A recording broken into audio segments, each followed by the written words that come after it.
O vídeo já vai começar, mas antes, não se esqueça de se inscrever e ativar as notificações.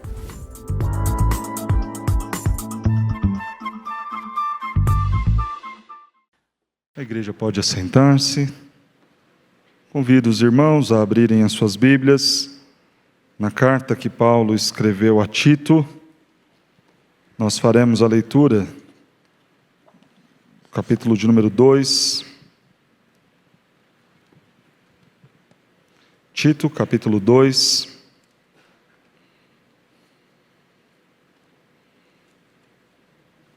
Leitura dos versos 9 e 10.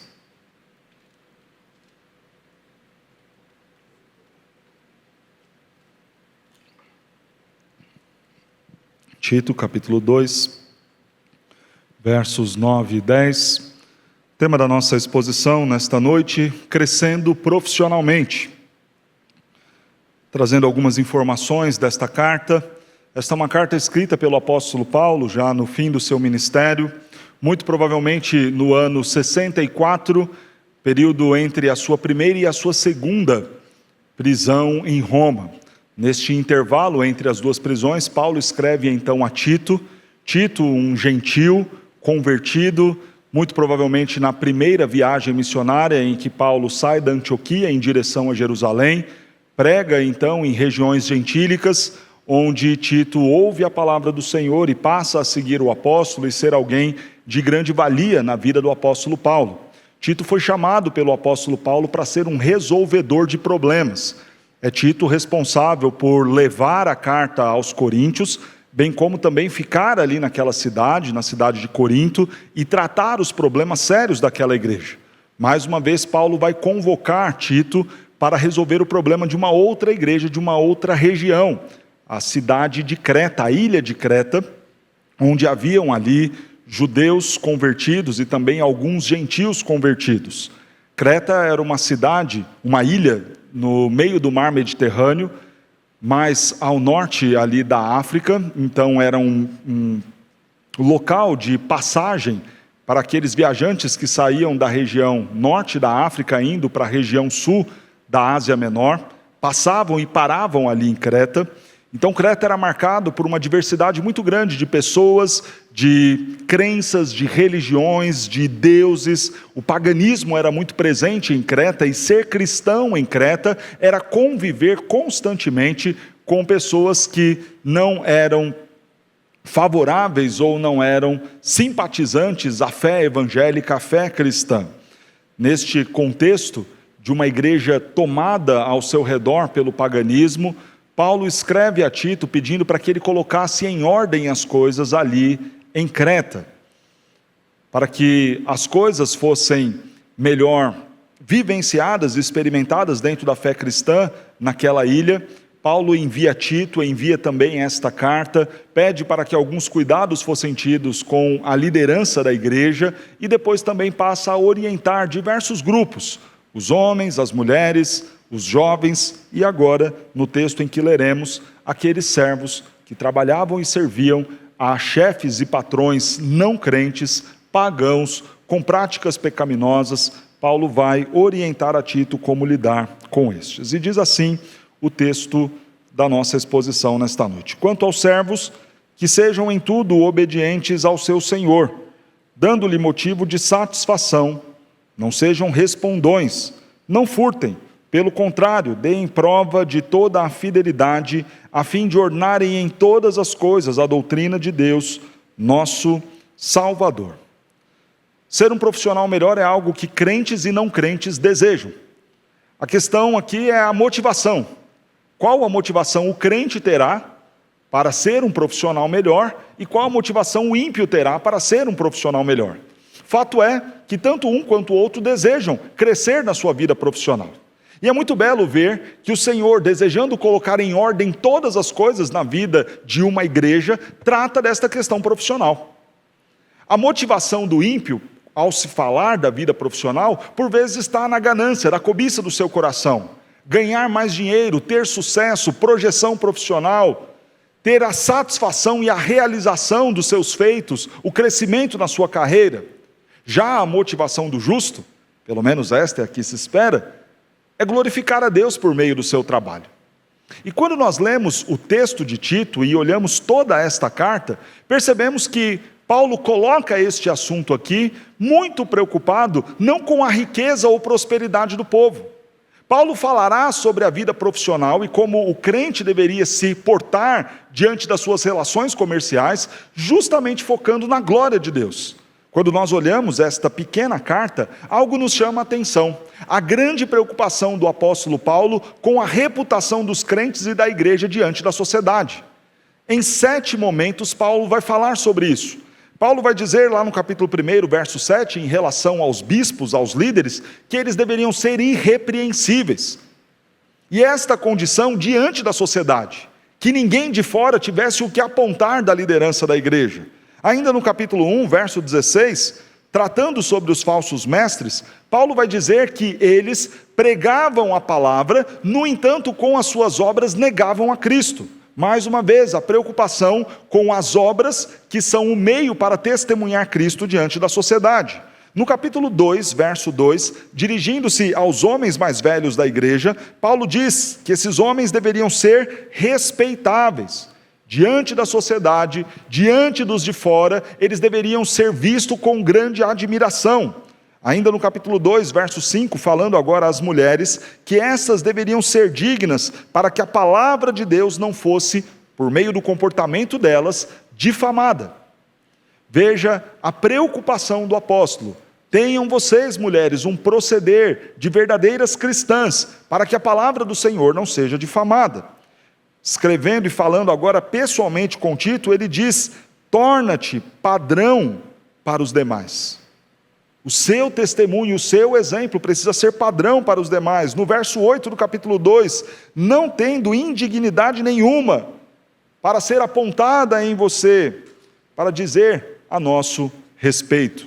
A preocupação do apóstolo em relação a não sermos difamados no mundo em que vivemos.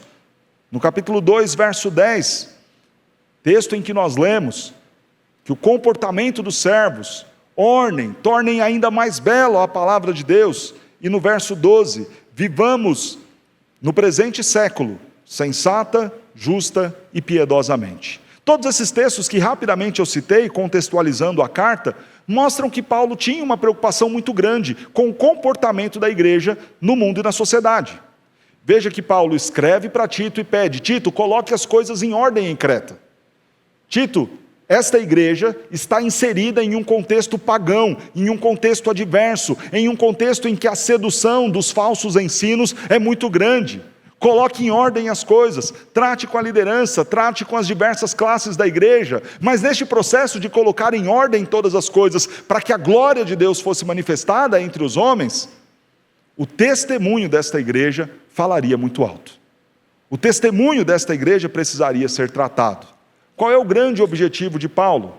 No capítulo 1 ele diz: promover a fé que é dos eleitos. Ele foi chamado pelo Senhor para esta missão, promover a fé, a esperança, a verdade. Também a igreja em Creta e Tito foram chamados com este mesmo propósito.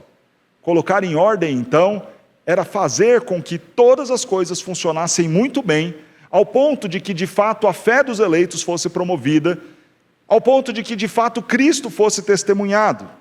E algo nos chama a atenção aqui. Cristo é testemunhado por meio das nossas obras. As nossas palavras falam muito, mas, sem dúvida nenhuma, ecoam e ganham grande volume quando as nossas atitudes acompanham o nosso discurso. Mas e o que isso tem a ver com o crescer profissionalmente? O que isso tem a ver com a vida dos servos? Lembra-se novamente daquilo que nós falamos há pouco. Para o ímpio, o interesse em seu crescimento profissional passa principalmente para que ele tenha mais ganhos, mais sucesso, mais riquezas. Para o justo, não. O propósito do justo, através do seu crescimento profissional, conduz à glória do seu Deus. E justamente colocando em ordem as coisas, nós precisamos crescer profissionalmente, não pelas riquezas, mas para que o nome do Senhor seja glorificado. Para que os de fora vejam o nosso testemunho conheçam mais do nosso Cristo por meio das nossas atitudes. E é disso que o apóstolo Paulo vai tratar. Pastor, mas há algum mal em crescer profissionalmente e este crescimento vir acompanhado também das bênçãos materiais? Claro que não. É até natural que isso aconteça, que o bom cristão, ao desempenhar bem as suas funções com o principal objetivo de glorificar a Deus, resulte também naturalmente em ganhos materiais, em promoção, em um aumento salarial. É natural que isso aconteça, mas esta não deve ser a preocupação do cristão.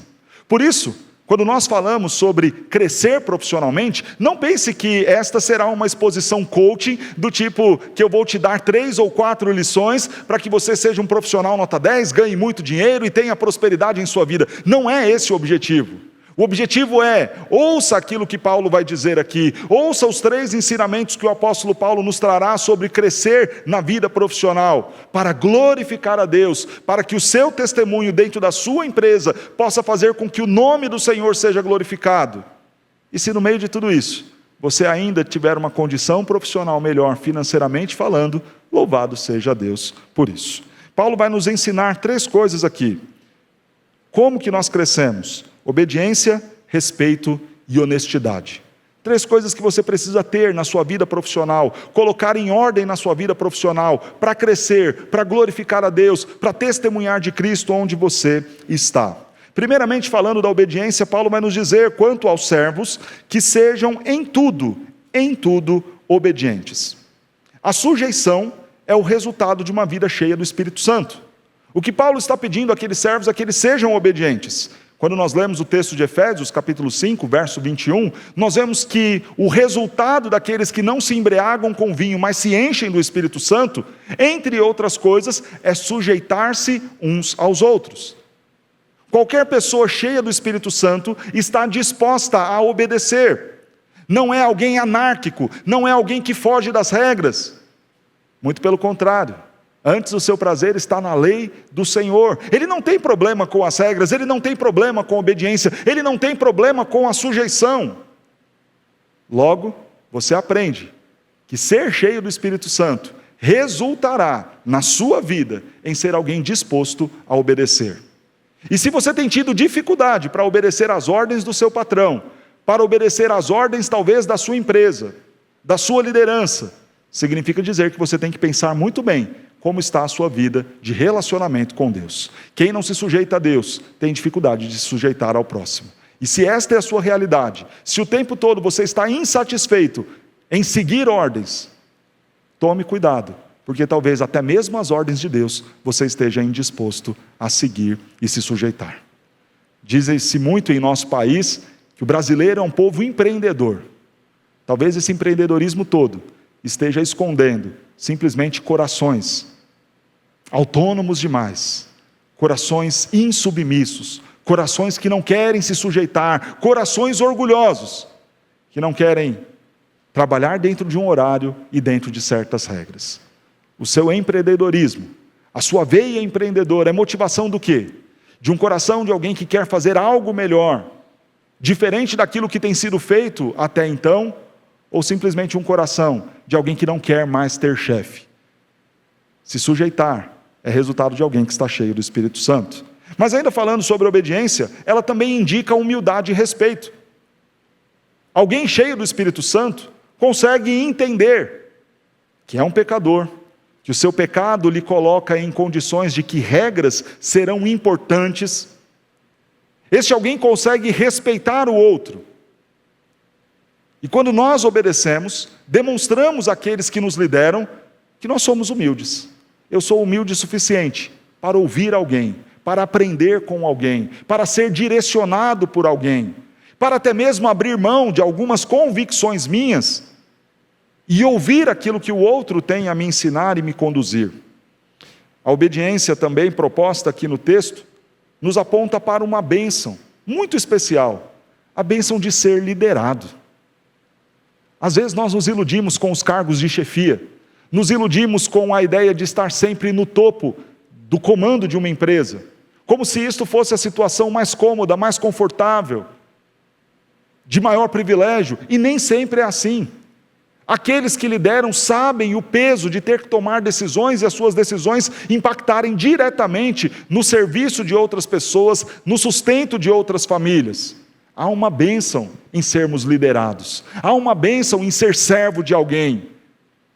O fato de não termos que lidar com o peso das decisões.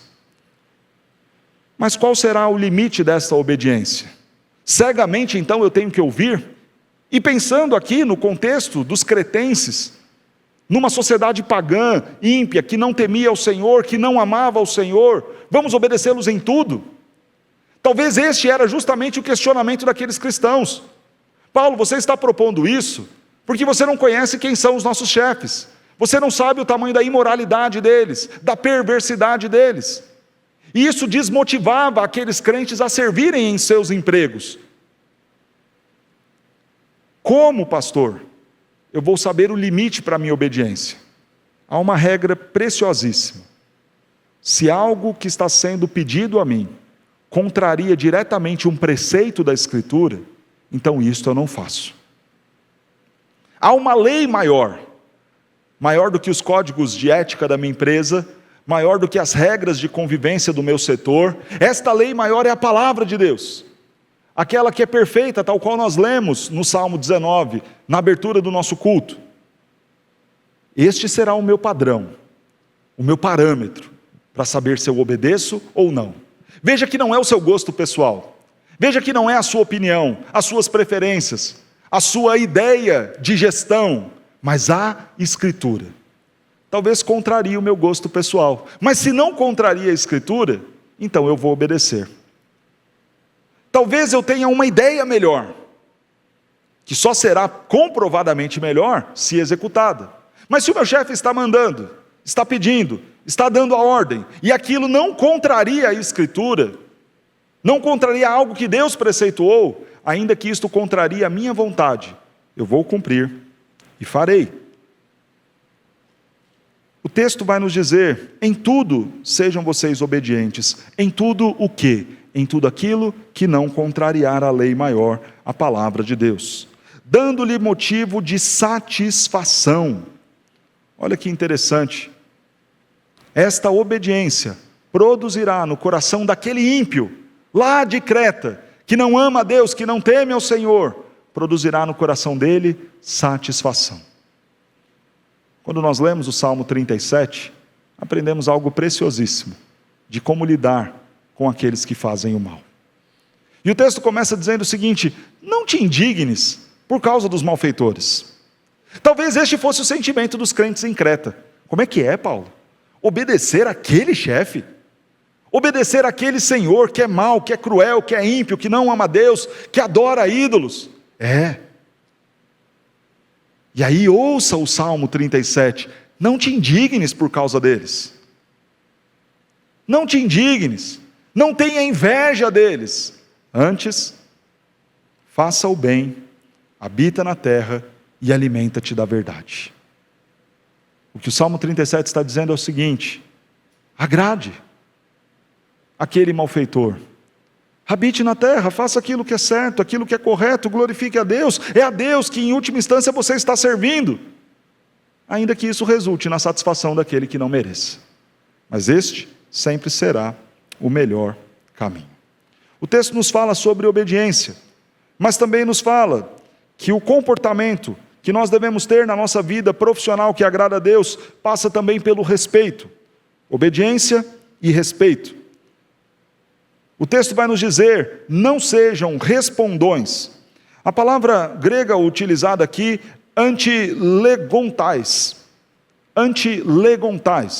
que nos foi traduzida como respondões. Significa a ideia de alguém que se opõe por meio das suas palavras de forma ríspida, hostil, agressiva. É aquele que, não concordando com seu chefe, não procurará um bom caminho de conciliação, mas vai se levantar, fazendo oposição, dividindo o ambiente de trabalho, criando inimizade, atacando, hostilizando, talvez gritando, ofendendo. E isto aponta para uma grande falta de respeito com aqueles a quem nós devemos nos sujeitar. discordâncias, frustrações, insatisfações no meio profissional é uma realidade. Bem-vindo ao mundo caído. São os efeitos da queda. Pastor, o senhor está falando isso de ser obediente porque o senhor não conhece o meu ambiente de trabalho. E você acha o quê? Que haverá alguma empresa em que tudo acontecerá da melhor forma possível? Não. Estamos numa realidade de mundo caído, onde o pecado afeta todas as decisões. Eu tenho o privilégio de servir a um colégio cristão e trabalhar lá como capelão. E é interessante você ver que às vezes o que passa na cabeça do nosso grupo de quase 50 funcionários é que ali, por ser um colégio cristão, liderado por crentes sérios, porque de fato esta é a realidade do nosso colégio, de que não haverá pecado ali, ou de que não existirão problemas ali. Doce ilusão. O pecado afeta todas as áreas da vida e afeta a condição profissional também. Não existirá um emprego perfeito, não existirá um lugar onde você entrará e conviverá ali todos os seus dias, sem ter um motivo ao qual se levantar e se opor. A questão é, no momento em que esta situação que confronta você vier e acontecer, que você não seja hostil, que você não seja desrespeitoso. Se você quer crescer profissionalmente, saiba tratar com educação as pessoas, expor com educação o seu ponto de vista, entender que aquela realidade frustrante, equivocada, sempre existirá e faz parte do mundo caído onde você está inserido. Então não adianta dar piti, fazer bico, mimimi, amanhã eu não venho, hoje eu não volto a trabalhar, vou abaixar meu computador, fazer relaxadamente, isso não adianta.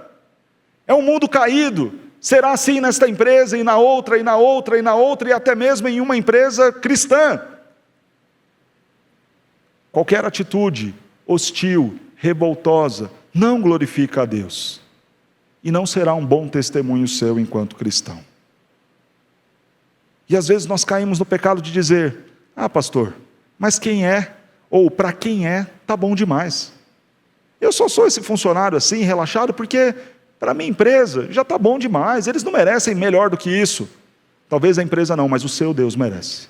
E é a Ele que em última instância você sempre servirá. Qual é a forma correta de lidar então com as coisas que nós discordamos, que nos frustram, que nos causam insatisfação? Volte mais uma vez no Salmo 37. O verso 8 vai nos dizer, deixa o furor, abandona a ira. Não te impacientes, porque certamente isso acabará mal. Não adianta fazer greve, bater porta, faltar, arrumar atestado, tudo isso é besteira. Habita na terra e faça o bem.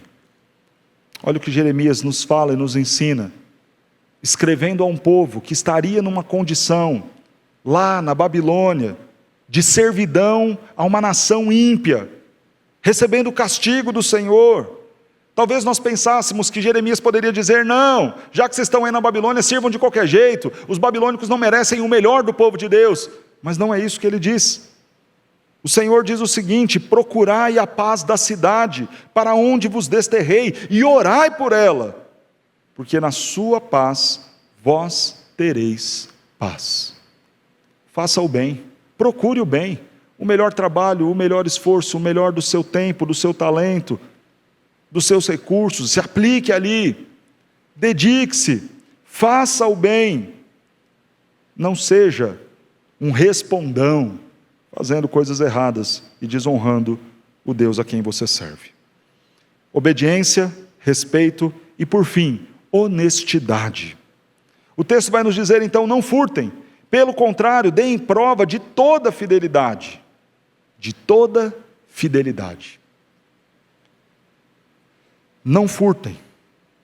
Quando nós pensamos aqui, pode parecer algo que você diga, pastor, eu não tenho coragem de fazer isso. Tudo bem, o senhor apontou algumas coisas que eu até reconheço que faço, mas roubar não, aí já é demais. Nós roubamos quando não cumprimos o contrato para qual fomos chamados e concordamos em fazê-lo. Se você foi contratado para entrar às 8, entre às 8. Ah, mas aqui na empresa todo mundo muito tranquilo para isso, pastor. Mas você não é todo mundo. Você é filho de Deus, sendo luz no lugar aonde Ele te colocou. Se é às 8 que você se comprometeu a estar lá, esteja lá às 8. Se você se comprometeu a trabalhar dedicadamente naquela função, então faça isso. Trabalhe, dedique-se, empenhe-se. Negar o nosso tempo, negar o nosso talento, tendo condições de dar o nosso melhor e não dando, é uma forma de desonestidade no lugar onde o Senhor nos colocou para servir e glorificar o nome dEle. Quer crescer profissionalmente? Seja honesto. Chegue no horário, trabalhe da melhor forma. E aí lembre-se daquilo que Paulo nos ensina lá em Efésios capítulo 6. Sabendo que é para o Senhor que nós trabalhamos. Talvez aquela empresa realmente não mereça. Talvez os chefes aqui, os patrões no contexto da cidade de Creta, nenhum deles merecessem. Mas a orientação é a mesma. Deem prova de toda fidelidade. Fidelidade no horário, fidelidade nos talentos, fidelidade na palavra, fidelidade nos relatórios, fidelidade e honestidade em todas as coisas, ainda que isso custe talvez o seu emprego. Mas diga a verdade sempre, seja honesto sempre, ainda que isso custe o emprego do outro. Mas não minta, não enrole, não invente desculpas. Glorifique a Deus no seu ambiente profissional. Agora veja que coisa bela que o texto vai nos dizer, concluindo estes ensinamentos aos servos. A fim de ornarem em todas as coisas a doutrina de Deus, nosso Salvador. Por que nós devemos buscar o crescimento profissional? Pastor, porque eu quero ganhar mais dinheiro. Quero comprar minha chácara, garantir minha aposentadoria, ter uma vidinha melhor, dar uma condição boa para os meus filhos. Não. Isso é pensamento do ímpio. E se você pensa assim, você não entendeu o propósito de Deus ter te colocado neste mundo. Trabalhe com excelência. Cresça na sua vida profissional, a fim de ornar em todas as coisas, na obediência, no respeito, na honestidade, a doutrina de Deus, o nosso Salvador. Sabe o que isso significa? Que talvez você poste lá um vídeo aqui da Igreja Presbiteriana de Pinheiros, talvez você tenha lá na sua mesa algum livro muito bom, os símbolos de fé da Igreja Presbiteriana do Brasil. Talvez você seja um desses que entra em diversos debates lá na internet, falando sobre o calvinismo e etc e tal, e as belas doutrinas da graça, porque agora você é reformado. Mas se no seu serviço você for um picareta, você não está a trazer beleza para as coisas de Deus, mas está a manchar esta tal doutrina que você diz admirar e ser algo importante e relevante para você. Quer deixar ainda mais belo aquilo que por si só, em essência, já é lindo e fantástico e incrível, as doutrinas de Deus? Viva então na prática uma vida que engrandeça ao seu Senhor. Isso no seu trabalho, faça sendo obediente, respeitoso e honesto.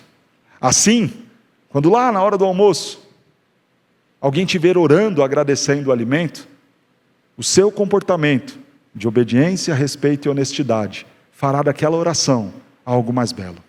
Porque assim, naquele momento em que o pessoal estiver saindo para festejar a Páscoa ou o Natal, datas que para nós cristãos são extremamente importantes, e você se levantar e falar do nascimento de Cristo ou da sua ressurreição, para que essas palavras fiquem ainda mais belas, diante do bom testemunho que você dá, como servo, como profissional, obediente, respeitoso e honesto.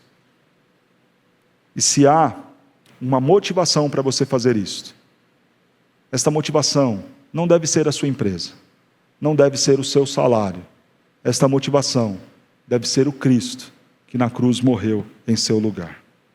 E Paulo dirá isso, porquanto a graça de Deus se manifestou Salvador a todos os homens. A graça do Senhor já te alcançou, amém?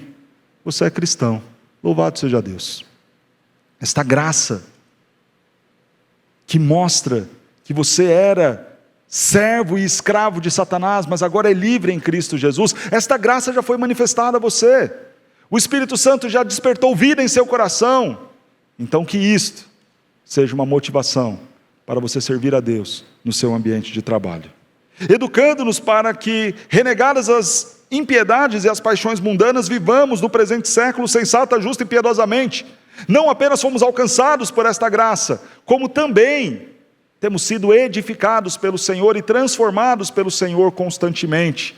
Se isto é uma verdade, que esta graça do Senhor, que te salvou e que te torna mais santo a cada dia, seja a sua motivação para servir bem, obediente, respeitoso e honestamente.